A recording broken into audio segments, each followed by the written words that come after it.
We are working through a series on the theme of redemption in the Bible.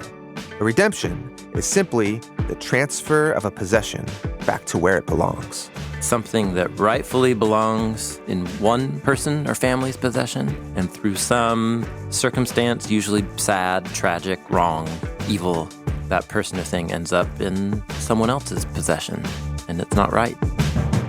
The Hebrew word hadah is translated redeem, and it basically just means this: to take something back into possession, to repossess. There's another Hebrew word that focuses on a specific type of repossession.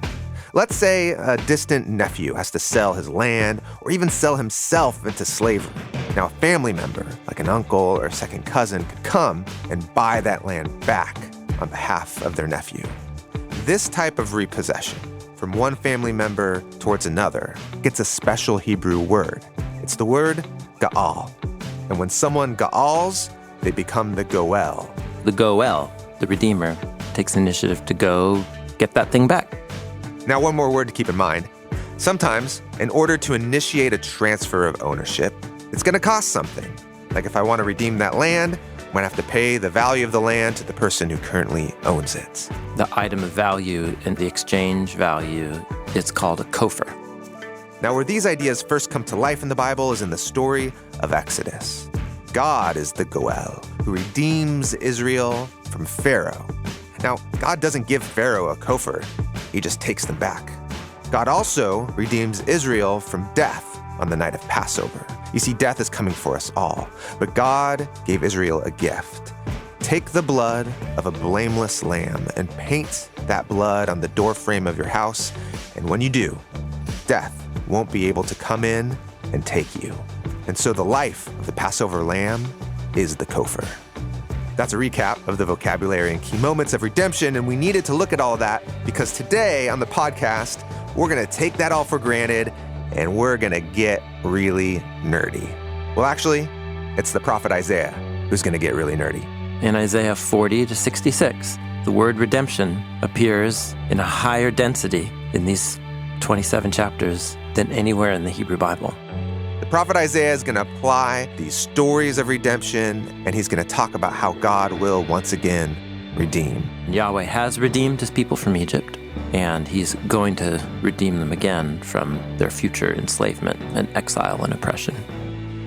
Today, we look at the theme of redemption in the scroll of Isaiah. Thanks for joining us. Here we go.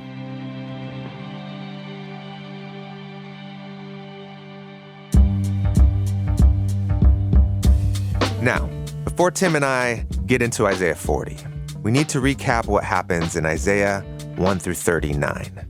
And to do that, let's go back into history. After Israel was rescued from slavery in Egypt, they were led to Mount Sinai, where they made a covenant with Yahweh to be a kingdom of priests and to represent God to all the nations. They go to the land of promise, and they grow from a federation of tribes into a large kingdom ruled by King David and then by his son Solomon. But then the kingdom of Israel divides into two. And for a couple hundred years, these two kingdoms live side by side in tension with each other. And so the northern kingdom, often called Israel, and then the southern kingdom, called Judah, exist in tension, mostly not getting along.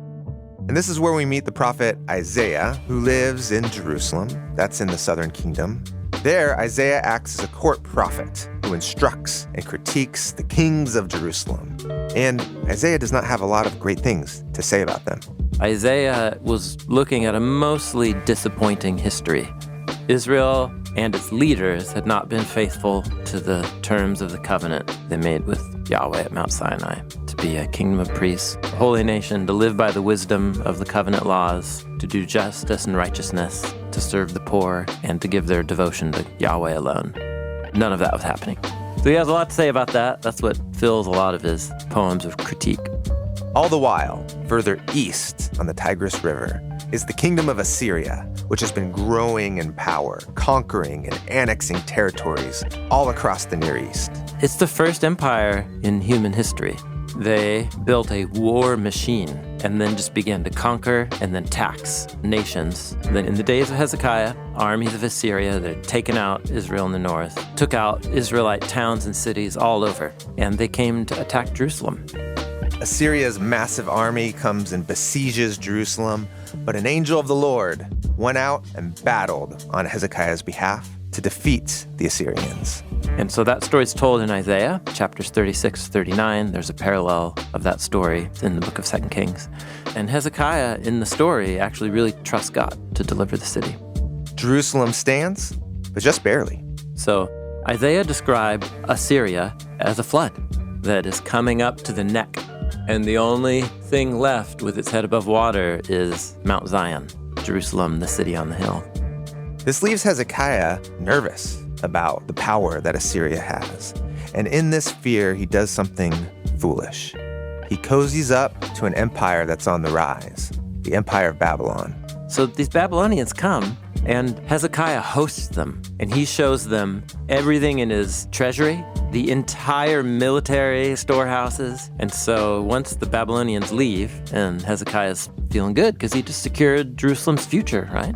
Isaiah comes and he says this: the days are coming when everything in your house that your ancestors have stored up to this day will be carried off to Babylon. But he also believed that God wouldn't give up on the promise that he made to David over 200 years ago, that a king would come from his line that would be faithful to God. So he talks about a branch sprouting up from the line of Jesse, and the tribes are going to be regathered. This is all a part of Isaiah. That there will be a highway for the remnant of his people who are left remaining, just as there was for Israel in the day that they came up from the land. Now, this is all Isaiah 1 through 39, in which the exile of Babylon has not yet taken place. And then we read Isaiah chapter 40. It's as if we flashed forward in time. The exile of Babylon has happened, and God needs to repossess them once again. In Isaiah 40, a new prophetic voice is summoned to announce a message to Israel that has experienced and gone through the tragedy of exile. The prophetic hope is this: just like God redeemed Israel from Egypt, God will redeem Israel from Babylon. And with all that in mind, let's read Isaiah 40. So Isaiah 40 comes, and it's a voice of a herald, and just the opening words are, "Hey, y'all bring comfort. Y'all bring comfort, says your God.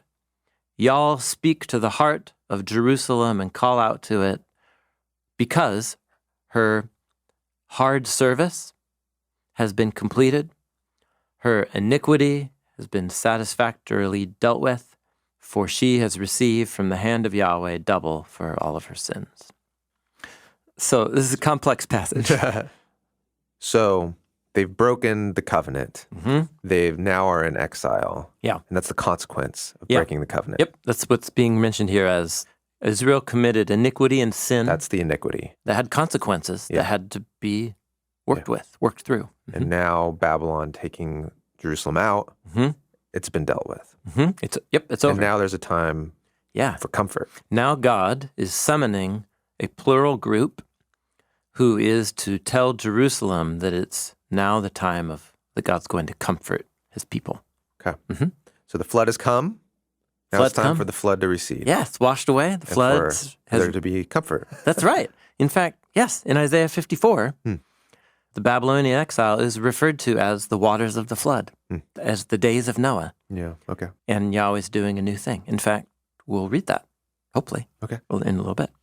So Israel's rescue out of Babylonian exile and return back to the land, Isaiah explicitly refers to that new act of rescue as a new Exodus. Mm-hmm. And so what was one of the key words used in the Exodus story to talk about that transfer of possession from Pharaoh, who wrongfully took Israel into his possession as slaves, and Yahweh said, "I'm coming to reclaim what's mine." Yeah. I mean, that's where the word redemption was introduced in the biblical story. So we should expect that this new Exodus out of Babylon will be accompanied by all this redemption vocabulary. And lo and behold, in Isaiah 40 to 66, the word redemption appears in a higher density in these 27 chapters than anywhere in the Hebrew Bible. 40 to 66 has our three words, Ga'al, Padah, and Kofar, are all used. So in particular, Ga'al is used 23 times, plus Padah 4 times, plus Kofar once, making for a total of 28 times. Okay. So this is what Yahweh says, your Redeemer, Okay. your This is Goel. Goel, the Holy One of Israel. For your sake I will send to Babylon and break down all the bars, and the shouting of the Chaldeans will be turned to lamentation. The shouting, like the celebration. Yeah. Yeah. Yeah. So insert Egypt into these Yeah, lines, yeah. and this could be from the book of Exodus. Right.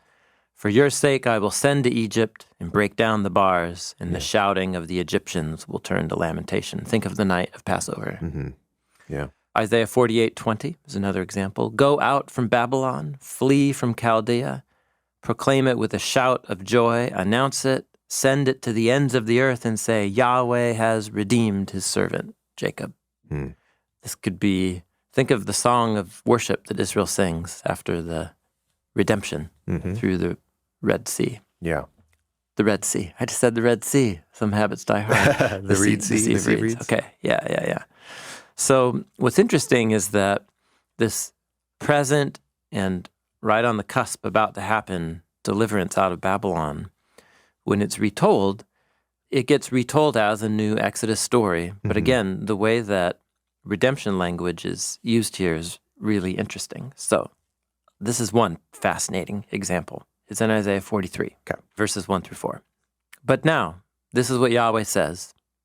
The one who created you, that's the Hebrew word bara from the first line of Genesis, and the one who formed you, O Israel. So then Genesis 2. Yes, yeah. Actually, that right there is really significant because it's two poetic parallel lines that are bringing together the two words for create, one from the 7-day narrative and then one from the Eden narrative, blending them together in parallel lines. That's cool. Yeah. And this is all kind of reminding us God owns everything. Yeah, good. That's right. That's right. He's the one who created everything. Everything belongs to him. That's right. Yeah. And here Israel is being depicted as an Adam on analogy to the human created in Genesis 1 and 2. Do not be afraid because I have redeemed you. It's Ga'al here. I have called you by your name. You are mine. Notice the emphasis on ownership. Yeah. Possession. I have redeemed you. Is this referring to Egypt then? Is this referring to the first Exodus? Exactly. What do you mean exactly? It is. Yeah. On one level, it is. Okay. But the context for it is Yahweh is redeeming you from Babylon. Okay. Because again, the context from Isaiah 40 is this is the time of comfort. Yeah. Like I'm bringing you out of Babylon back to the land. Yeah. So verse 2, when you pass through the waters, I'm with you. When you pass through rivers, they won't flow over you. So that first line would make you think of the Sea of Reeds. The second line, through rivers, makes you think of, well, they're separated from their land not by a sea right now, but by the river Euphrates. When you walk through the fire, you won't be burned. The flame won't scorch you. So water and fire are the two main decreation images in Genesis. The flood story and Sodom and Gomorrah. That's fire from the skies. Fire rains. In the flood, water rains down. In Sodom and Gomorrah, fire rains down. So fire and water, like elemental opposites. But both of them are ways that Yahweh might invite his people into a test of their trust to recreate them. To go through the water, or to go through the fire. That's right. So also think of through the fire, Daniel, like the fiery furnace. Will very literally go through the fire. Yeah, that's right. It's like a narrative example of this theme or idea. Okay, so here's the new bit. For I am Yahweh, the Holy One of Israel, your rescuer. I gave Egypt as your Kopher, Gave Egypt as your Kopher. Cush and Seva in place of you.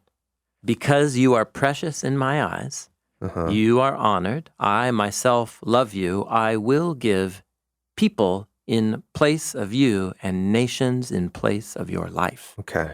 Okay, so notice the literary design of verses 1 through 4. You had this opening statement of Yahweh's your creator, therefore your repossessor, you belong to me. Then you have this fire and water bit in the middle, and then we come back to that possession, redemption imagery, but we were really turning... Now we focus on this exchange. The payment of exchange. Yes. What is it going to take for God to take Israel out of Babylon? There's going to be some sort of exchange. And what is interesting, giving Egypt as your ransom, gave, it's a perfect verb, meaning completed action. Okay. Whereas in verse 4, it's a future action. I will give peoples in place of you and nations in place of your life. So Yahweh has did something in the past that set a pattern for what he's going to do in the near future. Oh, okay. So what does it mean to give? I gave Egypt as your ransom. Yeah. Let's plug it into our vocabulary discussion from earlier. So if this is past tense, God rescued Israel from Pharaoh in Egypt. And he didn't give Pharaoh anything.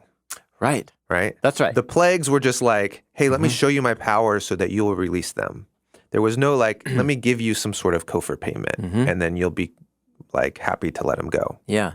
So in the Exodus story, Pharaoh claims to be the possessor of enslaved Israel. Yeah. And Yahweh says, nope, they're mine. I'm going to take them back. Right. And that's referred to both with our two words, Padah and Gaal. But in that story, God doesn't pay Pharaoh something. Right. He just releases them, the Israelites. So I gave Egypt as your ransom. So here, if you give a ransom, you give it to somebody who owns another. Yeah. Right? So in this little retelling, Egypt itself belongs to somebody else. Pharaoh is given in exchange for Israel. In what sense here, is in this Pharaoh retelling given in exchange for Israel? Well, what happened to Pharaoh that didn't end up happening to the Israelites on the night of Passover or at the Sea of Reeds? Yeah. Death was visited on Pharaoh. Okay. Pharaoh's son died. And then at the Sea of Reeds, Pharaoh died. Yeah, with his army.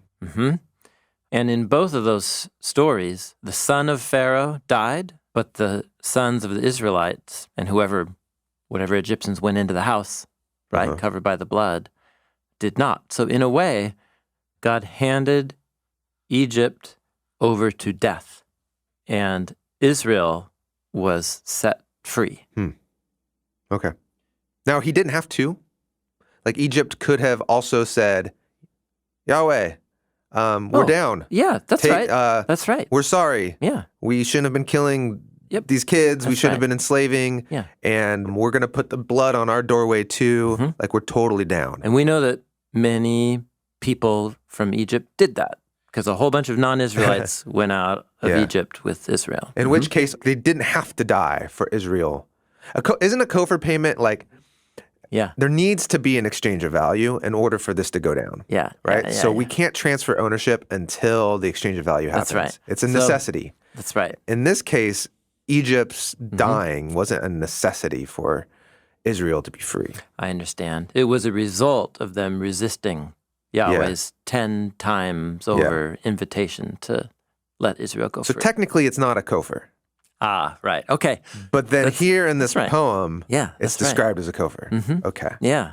Thank you. It's good clarification. Okay. So as in retrospect, we can see it's one way of thinking about the destruction of Egypt, which was self-caused at least by its king, that destruction of Egypt that resulted in the redemption of Israel can be thought of here and is thought of here as Yahweh giving Egypt as a Kopher for his people. All right. And then Cush and Seva are southern territories of Egypt. Okay. And sometimes we're seen as distinct people groups that live down there, but here they're associated. So this is so interesting. The whole thing is about Yahweh's chosen servant, which is in this frame, his people Israel. They have gone through the fire and the waters, and they have gone through so much suffering in their history. In the exile, think back to our podcast series and videos, was a huge crisis of faith. Is Yahweh still with us? Yeah. Has he abandoned us? Has he abandoned his promises? And so this is like a poem of comfort. Like, when you go through the waters, I'm with you. When you go through the fire, I'm with you. I've called you by name. You are mine.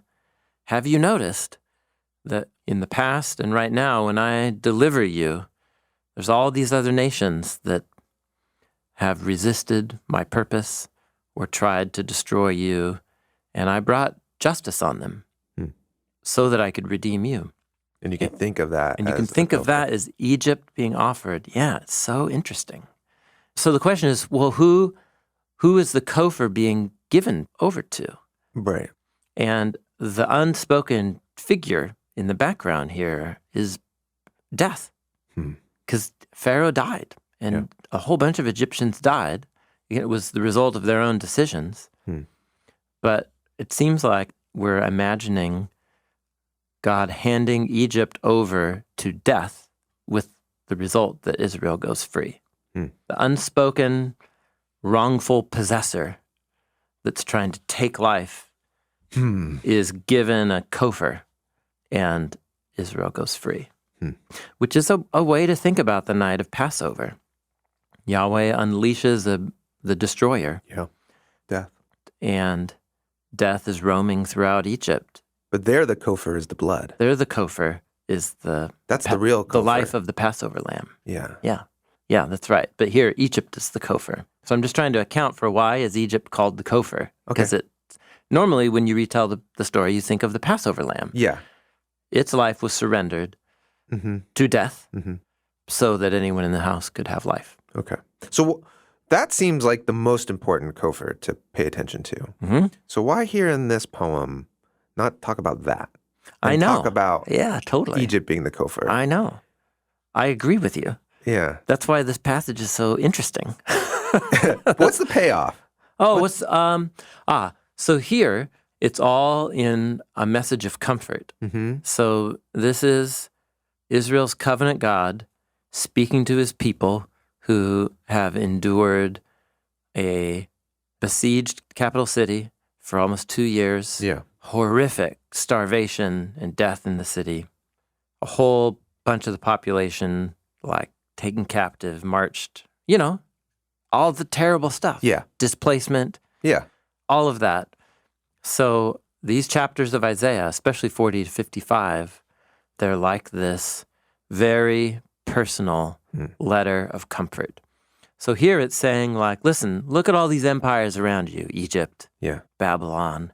You notice they're all crumbling, but I am with you. The frame is Israel at the expense of other nations. Now, that's only within one, context, because when you zoom out to the biggest context of Isaiah, it's Yahweh is redeeming Israel so that he can do through them something for all the nations. I see.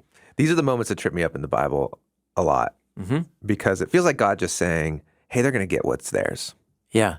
Or it's Yahweh being partial, right, to one people group over another. And then saying, don't worry, they've been bad to you. They're going to get theirs. And that is actually comforting to hear when someone's been exploiting you, to know that they're going to have to pay. Yeah. So this is just a moment for them to just this relief of the people that have been enslaving, murdering, oppressing, they will be held accountable. They're being held accountable. In fact, Yahweh will bring about their downfall. Okay. So that you could think of those other oppressing nations become the ransom payment handed over to death so that we can go free. Yeah. Yeah. Now, you have to work that out with Jesus saying, love your enemies. Don't kill them or hand them over to death, but love them because that's how God treats the righteous and the wicked. So that is an important way you've got to work how those go together. Yeah. But when you're just zoomed into Isaiah 43, I first just want to understand this passage on its own terms. Yeah. And it just says something so surprising. Right.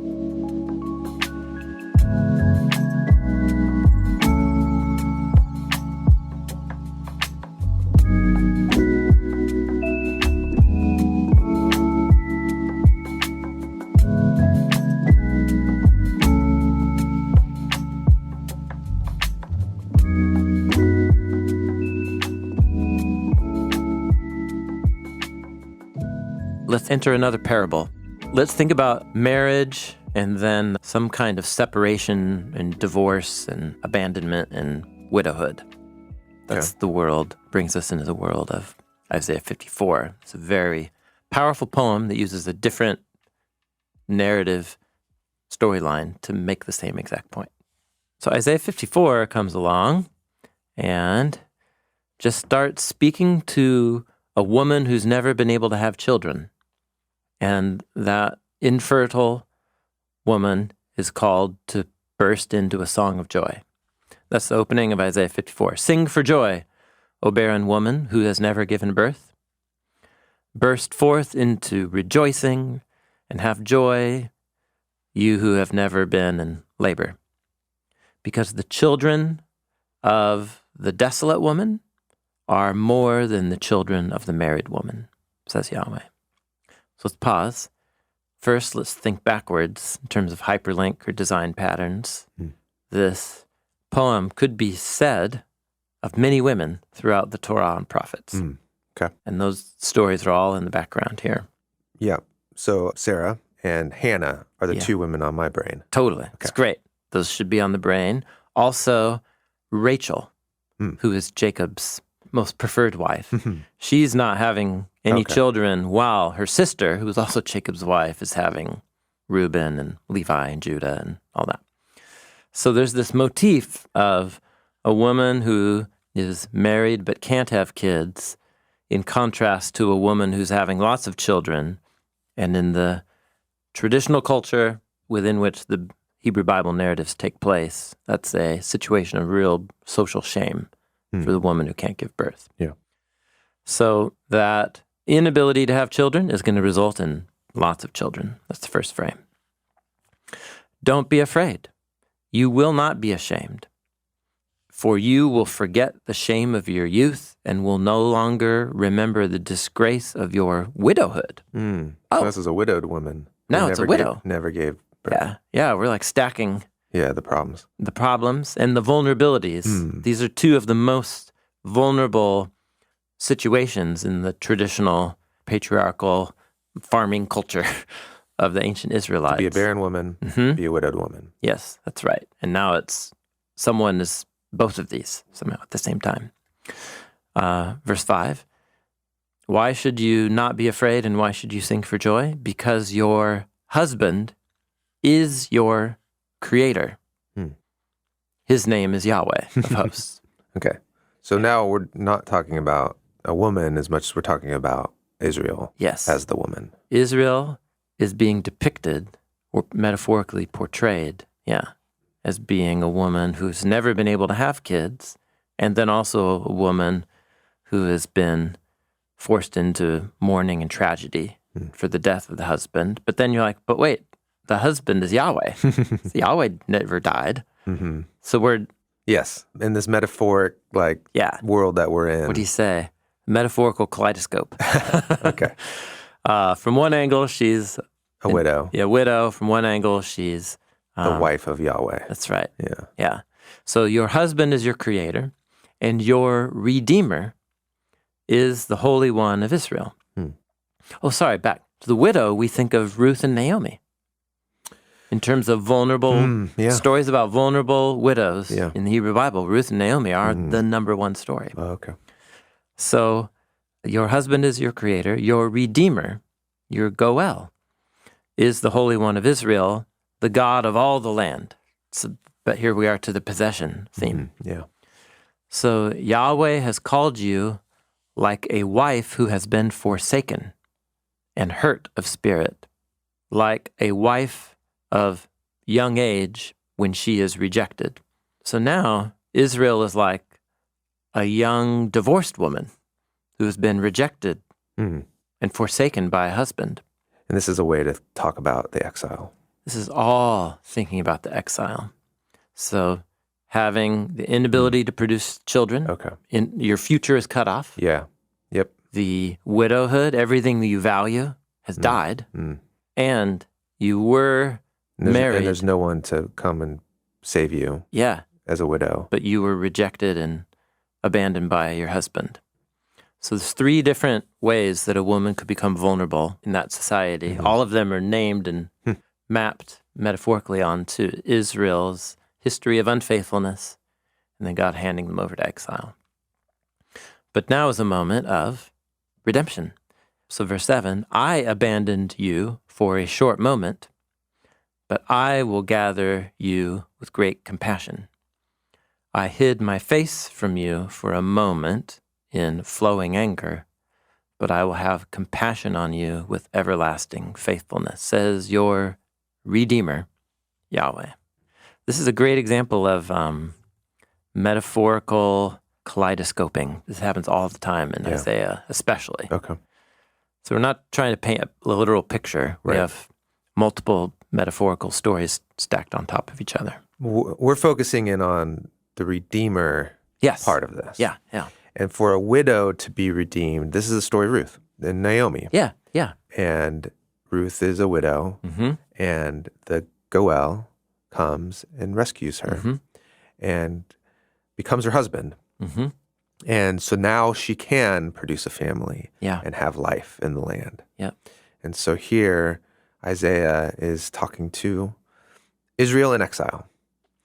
And he's saying there's comfort coming. You could think of yourself like a widowed woman. Yes. In fact, think of yourself as a barren woman. Yeah. Because just life has been cut off for you.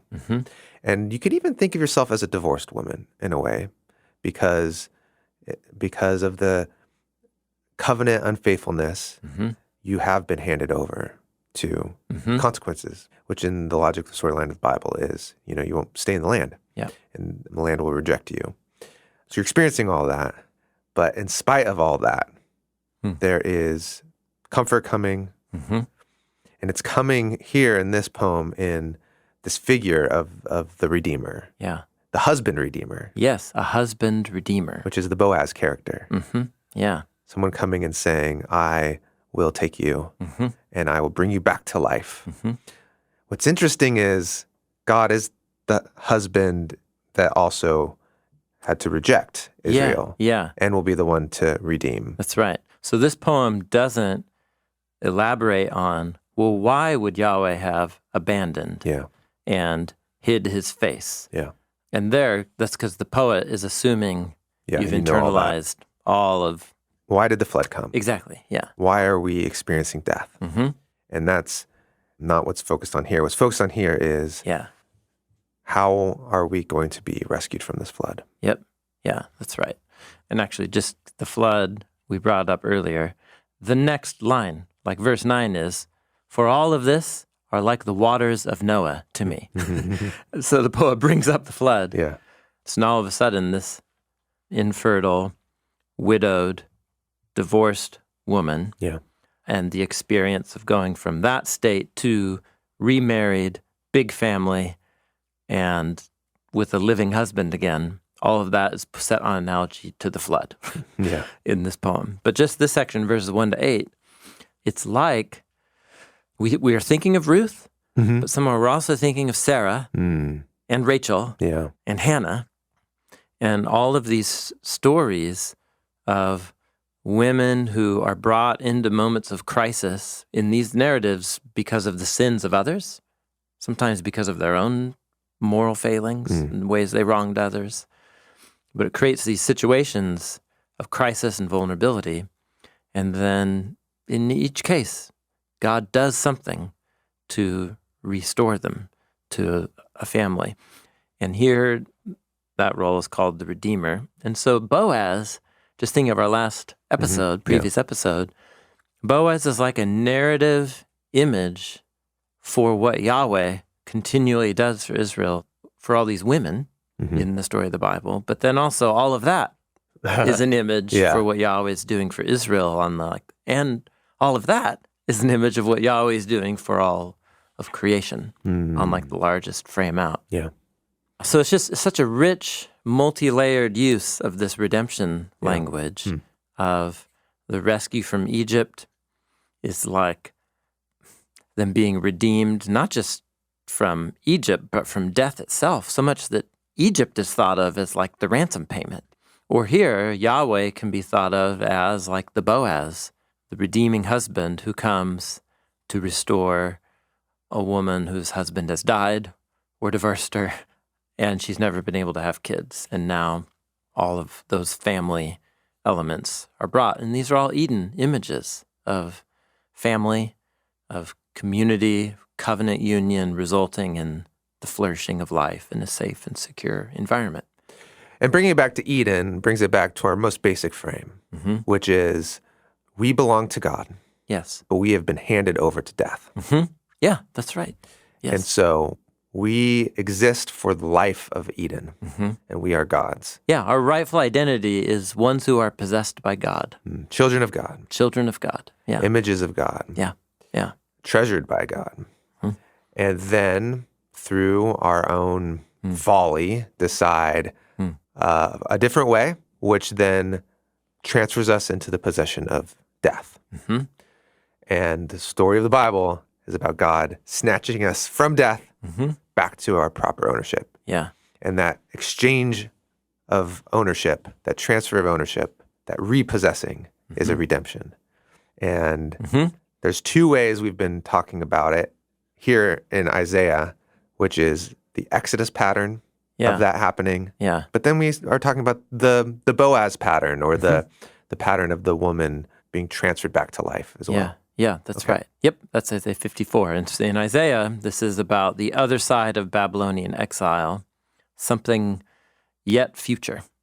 And redemption can just now cover so many aspects of Israel's restoration, and therefore of humanity's needed restoration, the cosmos' restoration, which is a restoration to fruitfulness, safety, security, life, and redemption results in all of those things, God repossessing. So even though Isaiah fits into a specific moment in the biblical story, this transition from Babylonian exile back into freedom, it's also about the whole biblical story, cosmically and personally. And that's why this poem in particular, I wanted to end here, because it's speaking of something that's very personal, intimate, intense, emotional investment and pain. And Yahweh's the redeeming husband who wants to restore his people to life and flourishing. That is, you could say, it's the goal of redemption. That's it for today's podcast. Next week, we're going to look at redemption in the scroll of the Psalms. Israel's King David figures prominently in the Psalms, and his words about redemption come to represent much more than just his own life experiences. There are many poems connected to David that speak in the first person, but then you start to feel like what's happening for David is somehow brought into this bigger frame of the redemption of all Israel, which is brought into the biggest frame, the redemption of all humanity in the cosmos. Bible Project is a crowd-funded nonprofit, and we exist to help people experience the Bible as a unified story that leads to Jesus. Everything that we make is free because of the generous support of thousands of people just like you. Thank you so much for being a part of this with us. Hi, my name is Zala, and I'm from Slovenia. Hi, my name is Cody, and I'm from Wilsonville, Oregon. I first heard about the Bible Project by finding them on YouTube. I used the Bible Project for deepening my faith and enriching my study of the Bible. I first heard about the Bible Project even before it was the Bible Project. Tim used to do Bible in 5, explaining every book of the Bible. I use Bible Project for my personal studies, and I'm also a youth leader. My favorite thing about the Bible Project is I don't know where to begin. I love all of the videos, the podcasts, and the classroom sessions, and I love the app as well. My favorite thing about the Bible Project is that it brings clarity that I sometimes miss when I read it on my own. We believe the Bible is a unified story that leads to Jesus. Bible Project is a non-profit funded by people like me. Find free videos, articles, podcast classes, And more on the Bible Project app and at BibleProject.com. Hey everyone, this is Terry, and I'm part of our patron care team here at Bible Project. I've been working at Bible Project for almost a year now, and my favorite part about my work is getting to spend time with our patron community and just hearing stories of what God is doing in their lives. There's a whole team of people that bring the podcast to life every week, and for a full list of everyone who's involved, check out the show credits in the episode description wherever you stream the podcast and on our website.